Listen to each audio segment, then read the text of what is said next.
Olá, consultores e consultoras! Estamos aqui no nosso meio de consultoria. Hoje eu quero falar com vocês sobre as etapas do processo de manipulação dos alimentos e alguns pontos importantes que nós temos que levar em consideração se a gente está pensando em segurança dos alimentos, em boas práticas, para garantir realmente a oferta de alimentos seguros de qualidade para os consumidores, tá? Vou falar das etapas e quais são os pontos principais de que a gente tem que se atentar em cada uma delas, tá?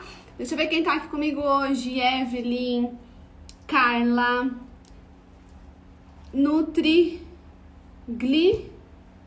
Vocês botam os nomes difíceis, gente. Nutri, Cíntia, alguma coisa.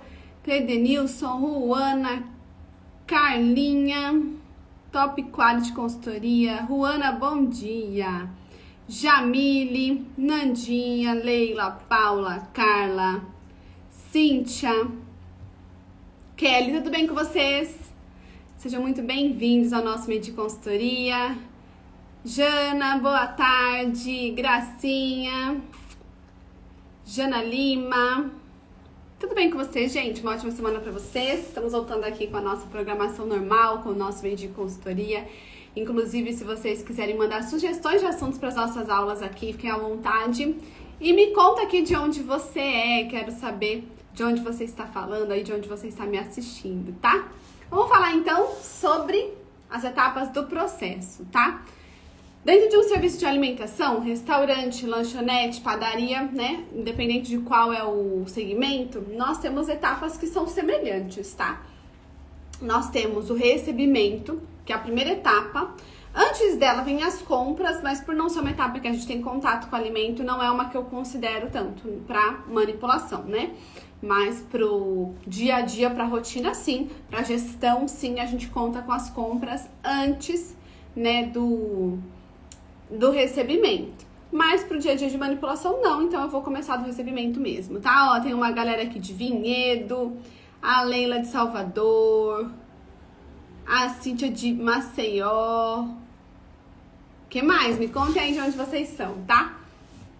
Então, nós temos o recebimento, que é a primeira etapa, e é uma etapa extremamente importante. Por quê? Porque ela, por ser a primeira, ela interfere diretamente em todas as demais, todas as etapas que virão depois. A gente vai depender desse recebimento ser feito adequadamente, desse recebimento ter sido feito com muita atenção, seguindo os critérios exigidos pela legislação e, consequentemente, né, pensando aí na segurança dos alimentos, pensando aí na proteção do consumidor, tá? Olha aí, a Gleica de Patos, a Cris de São Paulo, Jovelana do Rio Grande do Norte. Olha aí, o Brasil inteiro em peso aqui com a gente, sejam muito bem-vindos.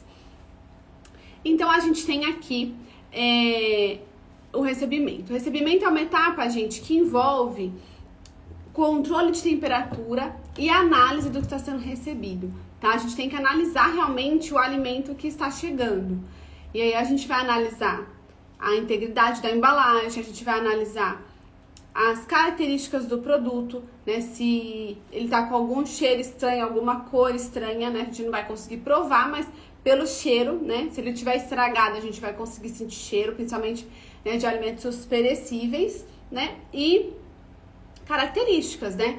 Ele tem que estar íntegro, não só a característica de estar própria para consumo, mas íntegro. Por exemplo, se o seu cliente compra biscoitos, ele tem que vir inteiro. Se ele veio quebrado, não é interessante receber, porque o consumidor dele, o cliente dele lá, que vai pegar o biscoito na gôndola, ele não vai querer um biscoito quebrado, né? Mesma coisa chocolates. Chocolates não podem ser derretidos, porque o cliente não vai querer comprar um chocolate derretido, né? Ou mesmo que ele já esteja endurecido, porque o chocolate tem essa característica de endurecer e amolecer, né? E mesmo depois de amolecido a gente consegue endurecer ele de novo, mas ele vai estar deformado.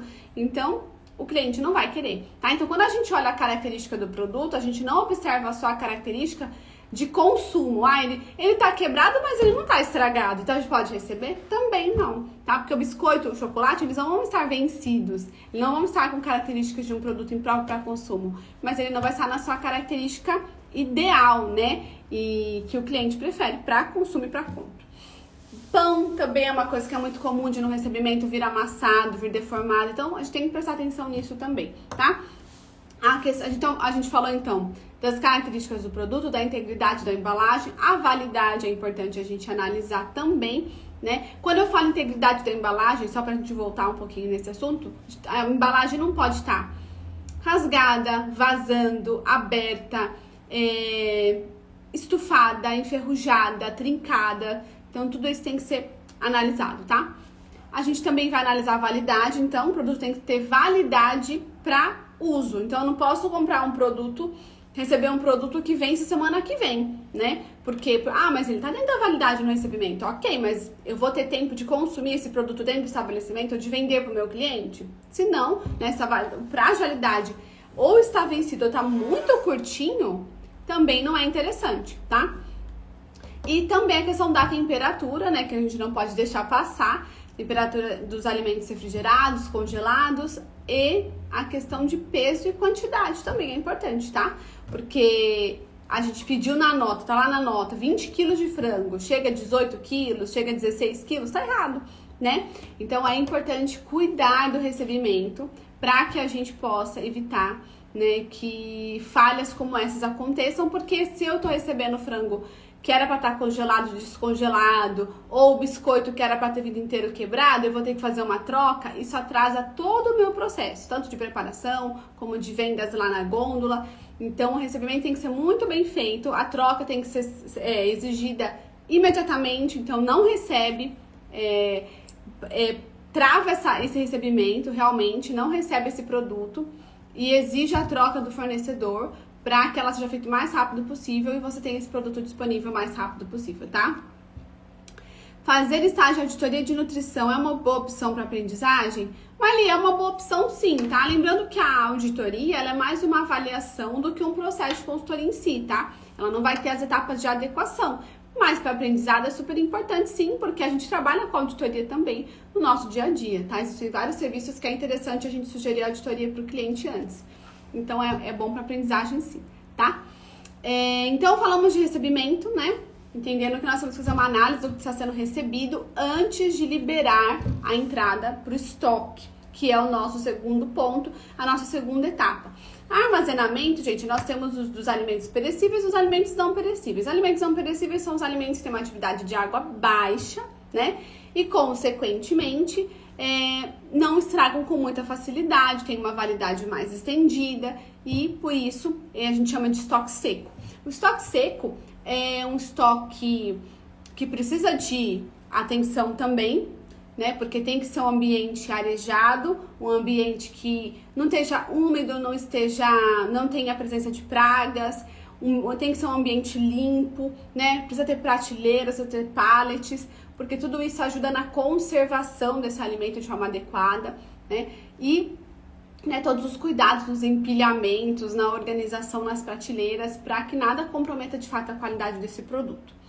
Falando de estoque perecível ou estoque úmido, que a gente chama também, nós vamos falar aqui sobre a questão de manutenção de equipamentos, nós vamos falar sobre a questão de controle de temperatura, tá? Então, é importante que no estoque úmido, que é o estoque de carnes, de alimentos congelados, como batatas, legumes, carnes também congeladas, nós temos os laticínios, né? As carnes podem estar refrigeradas ou congeladas, nós temos os laticínios. Então, são os alimentos que realmente precisam de um equipamento para mantê-los conservados, né? Precisam de controle de temperatura para isso. Eles só se mantêm conservados em temperaturas baixas, né? Então, a gente precisa manter esses alimentos a essa temperatura para que a gente mantenha a segurança e a qualidade desses alimentos. Então, a gente tem que ter manutenção dos equipamentos, tem que fazer controle de temperatura pelo menos uma vez por turno, é interessante para a gente monitorar esse alimento. Eu acho que quando a gente fala de segurança dos alimentos, todo cuidado é pouco, então a gente tem que, às vezes, pecar pelo excesso. Então, tá em cima ali do alimento, não só, né, na conservação, no armazenamento, ali onde ele está aguardando ser preparado, como durante o preparo, durante a exposição também, tá? É importante a gente lembrar que nem sempre a equipe sabe fazer controle de temperatura, na grande maioria das vezes não sabe. Então, é você que vai treinar essa equipe, tá? Pra fazer controle de temperatura, preencher as planilhas e manter tudo isso registrado. Voltando um pouquinho para o recebimento, a gente também tem planilha para preencher, tá? Em relação ao produto que chegou, a validade do produto, quantidade, temperatura, tudo isso é importante registrar também. Então é bacana ter uma planilha que vai te ajudar nesse sentido, tá? De fazer esse controle aí de temperatura e de recebimento, certo? Passamos então do armazenamento para a preparação dos alimentos. E aí a gente tem que ter muito cuidado em relação à higienização de tudo, higiene de bancadas, de utensílios, de mãos, né? De equipamentos, tudo que vai ter contato direto com o alimento fora da sua embalagem, né? Então realmente vai ser um contato direto. A gente precisa manter tudo muito higienizado. A gente precisa minimizar riscos de contaminação dos alimentos, a contaminação cruzada, que é aquela contaminação que acontece quando, por exemplo, eu toco no lixo, não higienizo minhas mãos e toco no alimento. Ou toco no alimento cru, não higienizo minhas mãos e toco num alimento preparado, já pronto. Ou eu toco num alimento estragado, não higienizo as mãos e toco num alimento bom. Ou eu estou cortando a tábua, na tábua de carne ali, um alimento e não higienizo a tábua, não higienizo a faca e corto outro tipo de alimento. Eu também estou realizando contaminação cruzada aqui. Quando eu me toco, me coço, tuço na minha mão, espirro, não higienizo as mãos e toco nos alimentos. Então, tem muitas situações que a contaminação cruzada pode acontecer. Toco no dinheiro, toco no alimento, toco no produto químico de higienização lá e não lavo as mãos e toco no alimento. Então, a contaminação cruzada, ela sempre vai acontecer com a interferência de um manipulador, tá? Então, ele vai fazer uma atividade, não vai higienizar as mãos ou o que ele está utilizando e vai tocar em outro lugar. Ele leva a contaminação de um lugar para o outro, né? Porque não tomou o cuidado necessário ali, tá? Então é importante a gente estar atento a isso, porque acontece mais do que a gente imagina, mais do que a gente gostaria. E só vai ser evitado se a gente capacitar a equipe, se a gente instruí-los e monitorar realmente o que eles estão fazendo para que eles se adaptem, né? E prestem atenção nessas atividades todas, para que eles criem esse hábito de higienizar mais as mãos também e, consequentemente, a gente minimiza, né, a contaminação. Um outro ponto é controle de temperatura dentro da cozinha, a questão de descongelamento, por exemplo, de carnes ou de outros produtos, sempre sob refrigeração, né? Então, são cuidados durante o preparo que a gente precisa ter para realmente garantir a segurança desse alimento, segurança do consumidor, tá? E aqui focando só nos pontos principais, tem muitas outras coisas que a gente tem que fazer, mas eu tô focando nos principais porque a gente tem que analisar cliente a cliente, operação por operação, para poder trazer detalhes, tá? Mas a temperatura do preparo, todas as preparações durante o preparo, quando é hambúrguer, tiro a temperatura dos alimentos que ficam nas pistas frias. É importante sim monitorar, tá, Carla, o alimento na pista fria, pra gente saber se essa pista fria realmente está mantendo os alimentos seguros ali, tá? Que às vezes são molhos, são as folhas, o tomate, né? Todo o recheio, né, do lanche frio fica ali, o queijo. Então é importante sim monitorar esses alimentos para saber se a temperatura da pista fria tá mantendo eles na temperatura de segurança, tá? Então tem que monitorar sim. E também nos hambúrgueres que estão sendo feitos, a gente não precisa ficar botou o hambúrguer, vou botar um termômetro, botou o hambúrguer, vou botar um termômetro. Até porque, na prática, isso não vai acontecer, né? É inviável fazer um manipulador ficar botando o termômetro em cada hambúrguer. Mas a gente sabe que a temperatura da chapa para a espessura daquele hambúrguer vai fazer um preparo em que ele vai atingir a temperatura acima de 70 graus, que a gente precisa, tá? Então é testar pra gente entender se a temperatura que a chapa está, pra espessura do hambúrguer que a gente faz e o tempo que esse hambúrguer fica ali, se é o suficiente pra gente passar dessa temperatura de 70 graus, tá? E geralmente é porque até o hambúrguer ele ficar no ponto que o cliente pede, ele vai ter que ficar ali um tempo e a chapa é uma temperatura bem mais alta que 70 graus, então vai passar, mas faça esse teste, tá? Então vamos supor que no dia eu faço por amostragem o controle de temperatura de 2, 3 hambúrgueres, tá? Pra gente ter certeza que esse cozimento ele realmente está sendo seguro, tá? Mas pra todos os hambúrgueres não vai dar pra fazer não, porque na prática não vai rolar, gente. Mesmo que a gente sugira, isso não vai acontecer, tá? É verdade que não pode pia de mármore, apenas de inox? Então, a legislação, gente, ela não fala de materiais específicos, mas ela fala que os materiais precisam ser de fácil higienização. E o que acontece com o mármore com o tempo? Ele vai criando fissuras, né? Ele vai se desgastando ali, vai formando... Se você passa a mão no mármore mais antigo, você percebe que ele tem alguns buraquinhos, porque ele é uma pedra, né, gente? Então, a pedra, com o tempo, ela vai lascando, ela vai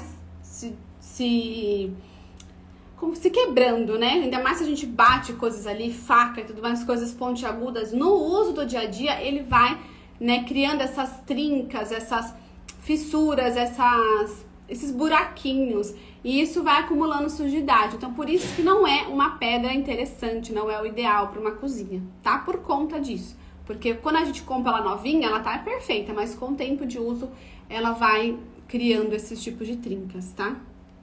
Mais alguma dúvida, gente, que eu posso tirar de vocês? Então, o inox, geralmente se fala muito do inox justamente por ser um tipo de material fácil de higienização, que não enferruja, que não vai criar esse tipo de fissura. Então, ele é o ideal mesmo, é o material, assim, mais interessante se ter numa cozinha, se for possível, sempre ter ele. Porque ele é um material assim que você vai investir uma vez e ele vai durar por muitos anos, por causa da resistência que ele tem. Cozinha é um lugar úmido, então não dá pra trabalhar com qualquer tipo de material mesmo, porque vai degradar, não vai aguentar. O tanto que a gente lava bancada, o tanto que a gente lava utensílio, tanto que as bancadas ficam úmidas. Então tem que ser um material realmente bastante resistente, tá? O que fazer quando ovos mexidos não atingem a temperatura ideal no cooktop e colaboradores dizem que se aumentar a temperatura ele queima ou tem que ficar vendo toda hora? Então, gente, aí você tem que analisar, você tem que fazer um teste nos seus processos, tá? Não dá pra eu te dar uma sugestão aqui, você tem que testar aí junto com a equipe pra ver o que funciona. Né? Será que realmente é a temperatura, é o cooktop? Será que realmente o ovo vai queimar? Aí é você junto com a equipe fazer testes de receitas pra saber se vai funcionar ou não, tá? Então vai testando aí com a equipe pra ver o que funciona.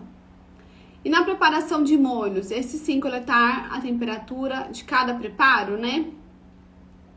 Quando você fala cada preparo, Carla, deixa eu entender o que você está dizendo em cada preparo. A gente faz o molho, ele vai para a pista quente, aguardar ali a montagem dos pratos, tá? Se for à la carte. Se for buffet, ele não vai em formato de molho, ele já vai, se é um macarrão, o molho já vai estar no macarrão.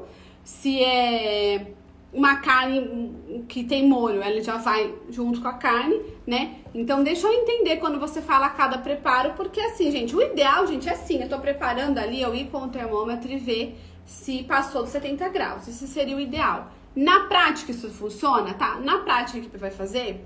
Depende da correria, depende se vai dar tempo, depende da quantidade de pessoas que tem nessa equipe. Então, se no meu tempo de preparo eu sei que vai passar dos 70 graus, que a gente já fez esse teste, e aquele molho fica ali 20 minutos no forno a tantos graus e já passa, eu não preciso ficar fazendo isso em todos os preparos. De novo, repetindo, seria o ideal? Seria. Na prática, isso acontece?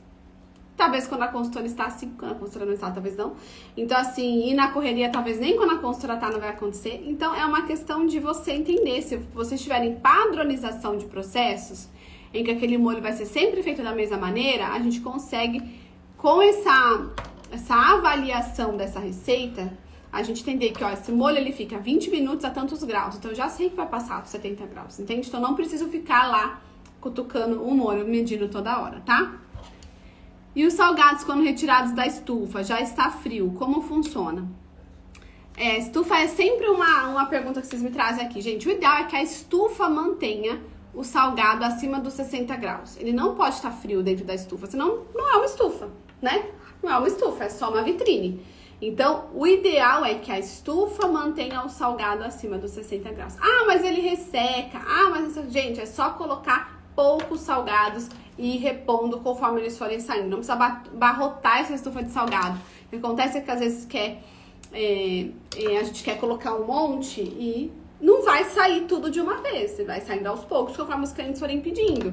Então, se ele ficar muito tempo nessa estufa, ele realmente vai ressecar, né? Porque ele ficou muito tempo ali no ambiente seco, que vai secando ele, secando ele, secando ele, num ambiente muito quente, né? Então, ele vai ressecar. Então, vai colocando aos poucos. Coloca, vamos supor, a gente abre no café da manhã e geralmente no café da manhã já sai 50 salgados. Então, já bota tudo lá. Acabou? Aí, acabou a coxinha, vai repondo a coxinha. Acabou a esfirra, vai repondo a esfirra, entendeu? Então, vai repondo porque eles vão ficarem muitas horas na estufa. Não tem porquê ele ficar tanto tempo na estufa, tá?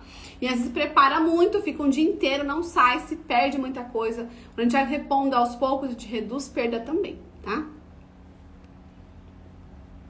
Sei que estou fugindo do tema, mas o que você aconselha para quem vai iniciar como consultora de alimentos? Gracinha, eu aconselho que você faça um curso de consultoria de alimentos. Não tem outro caminho, tá, gente? Quer iniciar, tá começando do zero, não sabe como o processo de consultoria funciona, não sabe como orientar a equipe, não sabe fazer as documentações, não sabe implantar boas práticas, não sabe fazer contrato, proposta, abordar cliente, não sabe precificar os seus serviços. Como que você vai começar sem essas informações? Sem método, sem ferramenta, sem estratégia? Não dá. Então, precisa se capacitar, precisa fazer um curso de consultoria. A faculdade te dá atribuição, mas não te dá esse conhecimento da prática da consultoria. Porque a faculdade ela é muito teórica e a prática a gente aprende realmente no dia a dia. Um curso de consultoria vai te trazer essas ferramentas, estratégias, tudo que eu falei aqui para você poder começar com segurança, sabendo o que fazer, quando fazer, por que fazer, como fazer, tá? Nós temos aqui no Consultora de Alimentos um curso completo de consultoria, que é a nossa imersão, como fazer a consultoria em serviço de alimentação. Inclusive, a gente abre as inscrições esse mês, tá, gente? Então, para quem tá esperando, né, abrir as inscrições, tá na fila de espera esse mês, a gente vai abrir as inscrições. Fiquem de olho esse mês de março, tá? Fiquem de olho no nosso Instagram, fiquem de olho aqui nos nossos comunicados para vocês serem avisados, tá bom? Tem gente que já deu o nome para lista de espera. Se vocês quiserem dar o nome, me chama no direct que a gente coloca o contato de vocês na nossa lista de espera para vocês serem avisados assim que as inscrições abrirem, tá? Mas a gente abre as inscrições agora em março, então é super importante que vocês fiquem de olho, tá? Então a imersão vai te trazer, Gracinha, todas as informações, ferramentas, estratégias, métodos, modelos, tudo mais que você precisa para começar, tá? Eu não aconselho que ninguém comece sem se capacitar. Eu não aconselho que ninguém comece sem um curso, porque vai se perder, vai cometer erros desnecessários, não vai saber fechar contrato, não vai saber precificar serviço, não vai saber entregar um processo de qualidade. Então, realmente se capacite para isso, tá? É o melhor caminho, a melhor forma de você começar com segurança, tá bom? Aí vocês me chamem que eu passo as informações para vocês, tá bom? Faça os testes de um pop para o preparo e resfriamento. Exatamente, Carla. Padroniza as operações aí, tá? Qual o tamanho ideal das nossas unhas? Tem que ser curtinhas, curtíssimas, sem nada aparente? Tem que ser curtinha, tá, gente? Pra quê? Pra não ficar acumulando, pra não ter espaço pra se acumular nada aqui embaixo, tá? Da unha. Então, é realmente o mais curto possível que der aí pra você, tá? A legislação fala realmente unhas curtas, porque pra não acumular sujidades embaixo da unha, tá? E então a gente falou de preparação, né? Que é uma etapa importante, onde tem contato direto com os alimentos. É super importante que se tenha cuidados até exagerados nessa etapa, porque realmente é onde o alimento está mais exposto. Depois a gente tem a distribuição, que para cada tipo de estabelecimento vai ser de um jeito, né? Para alguns vai ser o buffet, para outros vai ser o à la carte, a equipe vai montar o prato, para outros vai ser estufas, né? Como a gente falou, as vitrines. Então depende muito do tipo de estabelecimento que a gente está falando. É um restaurante buffet, a pessoa vai lá se servir. É um restaurante à la carte, ela vai pedir no cardápio, o garçom vai trazer o prato dela. É numa lanchonete, uma padaria, que tudo fica exposto na vitrine, é o garçom atendente de balcão que vai trazer o seu pedido para você. Então tudo depende. E em todos esses formatos a gente vai ter que trabalhar com controle de temperatura. A questão de cuidados com as mãos, com os utensílios que se usa para manipular esses alimentos, que estão já prontos e que não podem de maneira nenhuma ser contaminados. Por quê? Porque não vão passar por nenhum tratamento térmico para eliminar micro-organismos. Então, o controle de temperatura é super importante. Os equipamentos também funcionam adequadamente a manter esses alimentos à temperatura correta. A questão de ter pegadores ou luvas descartáveis para ter contato com o alimento nesse momento, que é onde ele está preparado. E a questão de evitar realmente a contaminação cruzada também nessa etapa, né? Tocar a mão no lugar, tocar no alimento, porque vai trazer contaminação e, consequentemente, pode trazer danos à saúde do consumidor que consumir esse alimento contaminado, tá? Então nós falamos de recebimento, falamos de armazenamento, de preparação, de distribuição. É super importante que a gente se atente a esses detalhes, porque nós estamos lidando com alimentos e nós estamos lidando com a saúde de consumidores. Então não dá para fazer de qualquer jeito, gente. Tem que tomar todos os cuidados necessários para oferecer o alimento seguro para os clientes. Alguma dúvida, gente, que eu possa ajudar vocês? Espero ter trazido aqui os principais pontos para vocês no nosso meio de consultoria. Fiquem de olho aqui no nosso Instagram, né? A gente sempre aparece aqui no meio-dia com estratégias, direcionamentos, informações para ajudar vocês aí durante a rotina de vocês, durante o trabalho de vocês como consultores, tá? Sobre as luvas descartáveis, é o ideal usar direto nas preparações? A RDC cita a luva descartável, gente, somente no atendimento mesmo, quando a gente vai, o alimento está preparado e a gente vai servi-lo ao cliente. Durante a preparação, a lavagem de mãos é o melhor caminho, porque se a gente coloca a luva, a pessoa não vai higienizar as mãos na frequência que a gente precisa que ela higienize. Então, a mão higienizada é o melhor caminho. Aí, se uma pessoa coloca a luva de manhã, fica com essa luva até o fim do dia, não troca, não higieniza a mão. E aí é mais perigoso. Então, o ideal é ter realmente a lavagem de mãos com a frequência certa, nos momentos certos. E se eu for pegar, por exemplo, um salgado para o cliente numa vitrine, eu posso usar um pegador ou posso usar a luva, tá? O que eu não posso é usar minha mão e pegar o salgado do cliente direto. Mas um pegador eu posso, a luva descartável eu posso, tá? Então, é mais nesses momentos mesmo, onde a gente está servindo o cliente, que a gente vai usar, então, a luva ou o pegador, tá bom? Depois vocês dão uma lida lá na RDC 216 que vocês vão ver esse trecho que eu tô falando que fala da luva descartável. Certo? Espero vocês amanhã no nosso meio de consultoria. Para quem tem interesse na imersão, quer começar e quer fazer essa capacitação, me chama um direct que a gente coloca, você analisa, espero que eu te faça todas as informações para vocês garantirem a vaga de vocês agora em março, tá bom? Espero vocês amanhã. Até lá!